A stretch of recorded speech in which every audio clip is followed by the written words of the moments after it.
I'm recording, and this is Isaac with American Lighthouse, and I'm gonna do a little bit different of a video. This is gonna be on Halloween, and um, and why I believe that it is uniquely an American holiday, although its roots start with the practices of like All Hallows Eve and the winter solstice, and a lot of Druid and Wiccan and Nordic countries and religions. Have a prevalence. Even Latin America with their uh, they their Dia de Muerta, Day of the Dead. But Halloween, um, and what I guess we here in America and by proxy the world see it as know of it as is like the trick or treat. Um, Kids dressing up in costumes, running around, getting candy, bobbing for apples, and even the adult themed parties. There's adults all around the country celebrate Halloween. Even if they have kids, they'll do trick or treating, and then they'll have like an adultish party with like like hard cider or stuff like that, and they have like costume parties where the costumes are a little more. They're like sexy versions of non-sexy things like cats and well, I guess nurses can be sexy, but you know what I mean. Like it's an excuse to get festive in a ultimate like persona way. You can be the sexy cat or the sexy firefighter, or you can be the horrific ghoul that pops out and scares kids at haunted houses.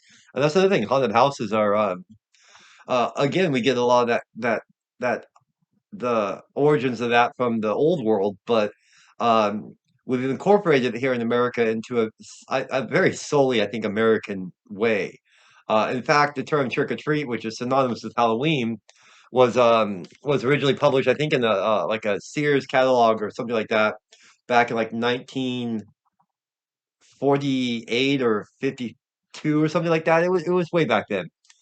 I say way back then, but really that's not that long ago. There's people that are still alive that were around then. Not many left, but there are still some that were still around that time. But and from that instance, it caught fire across the country, and then trick or treating became a kind of a very much a staple of Halloween. And of course, you have the witches, and black cats, not ghosts, not so much American, and witches. There's been witchcraft and paganism and occultism all around the world, but the modern witch, when you think witch, the pointy hat, the the warty nose, the broom, the black cat, stuff like that. That's very much from the American colonial era of the Salem witch trials and stuff. Um, it came. I think it came a lot from that thing, and the witches. I don't think back then really fit that description, but it was always an exaggeration of what they actually were. Um, but and you can say as to you say what you want if what you think about witches or witchcraft, but this is specifically about Halloween and how I think we we have made it kind of a very much American holiday. Um, and it is impacted so many parts of our culture from our movies. Every Halloween season, we get new spooky movies. Some actually named Halloween or Halloween Town. Um, and you have all the monster movies, the Friday the 13th and the the Nightmare on Elm Streets. Those are all very much like horror themed, and almost always came out around the Halloween time. But then it's gotten to like our TV, like you have shows like Roseanne, that every year had a Halloween episode without fail. Um, More so than even Christmas episodes. Like 70 Show, they had quite a few episodes of Halloween themed things.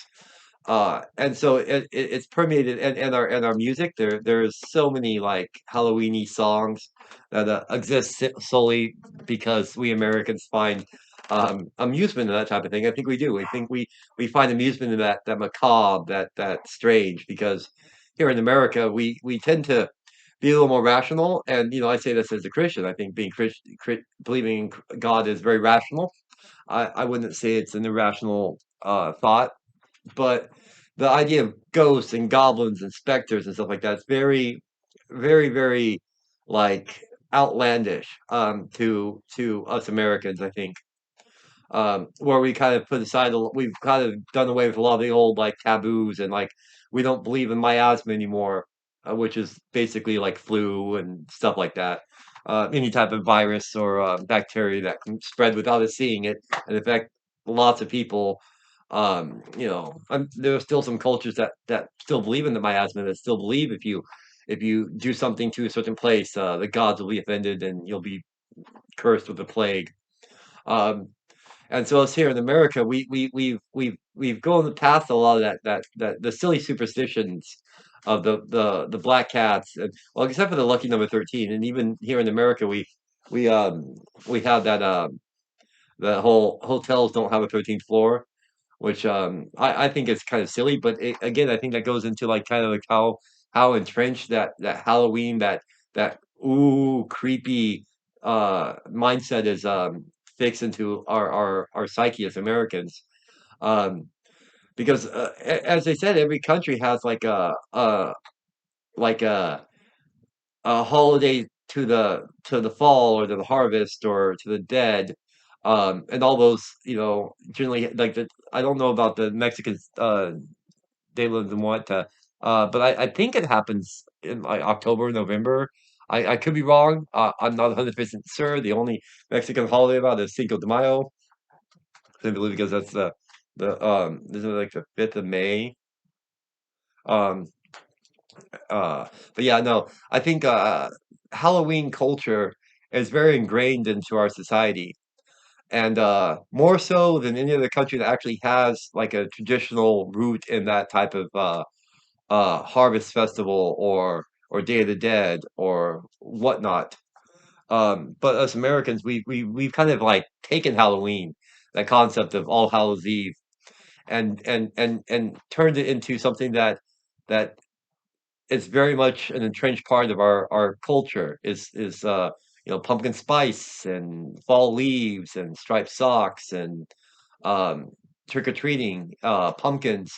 Uh, jack-o'-lanterns, a lot of the things that we do here in America for Halloween are from other parts of the world's for fall and harvest and autumn festivals, and we've incorporated them into what we celebrate as Halloween. And since Halloween's coming up, I wanted to make a video about it because it's probably my favorite holiday, made up holiday, because I don't think there's much true to the spirits walking the dead, the spirits coming back one night of the year. I don't put much stock in that because I've been alive for 39 years now, and I still have yet to see any proof of a specter or ghost coming back around the fall or autumn or harvest. Um, so it's probably my favorite holiday that's whimsical. Very whimsical, very fanciful, um, very dark, but also comical at the same time.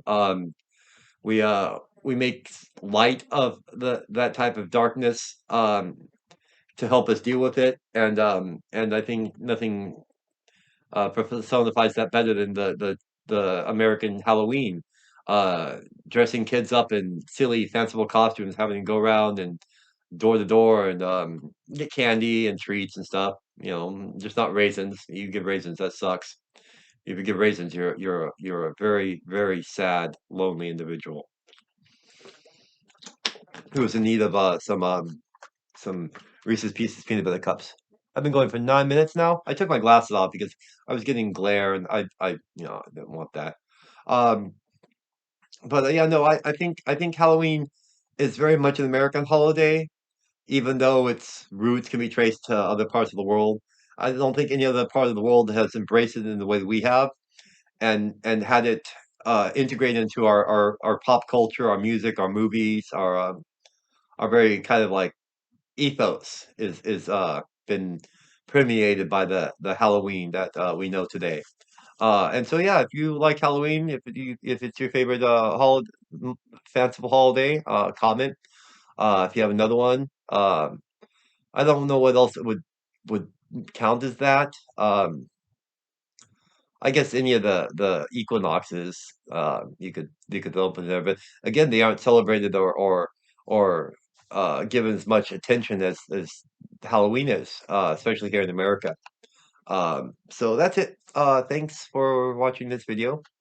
Nothing too political or social, but I guess social, yeah, because Halloween is very much you get together, you go trick or treating with families, and you go to haunted houses or go to the pumpkin patch. In fact, we're going to go to the pumpkin patch here soon.